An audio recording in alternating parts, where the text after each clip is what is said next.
ஒரு ஒரு ஒரு குழந்தை பிறந்தது, கருவறையிலேருந்து வந்துடுது. அந்த குழந்தைய வந்து தொப்புள் கொடி கட் பண்ணி சுவாசிக்குது. இப்போ அந்த குழந்தையினுடைய வித்தியாசத்தை பாருங்கள். சூரியகலையிலேருந்து அந்த சுவாசம் ஓடி இருந்துச்சுன்னா அந்த குழந்தைகளுடைய வளர்ச்சி, வாழ்க்கை எப்படி அமையும்?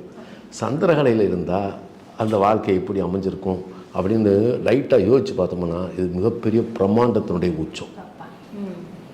அப்போ அப்போ பெண்களாக பிறந்தால், பெண் குழந்தையாக பிறந்தால் அதுக்கு சந்திர நாடியில் ஓடுறது நல்லது, சந்திரகலையில் ஓடுறது தான் நல்லது.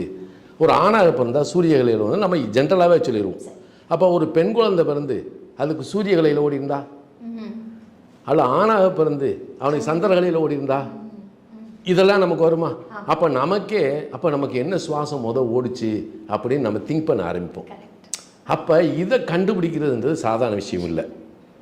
ஆனால் அதுக்கு வழிமுறை இருக்குது, ஆனால் கண்டுபிடிக்கிறது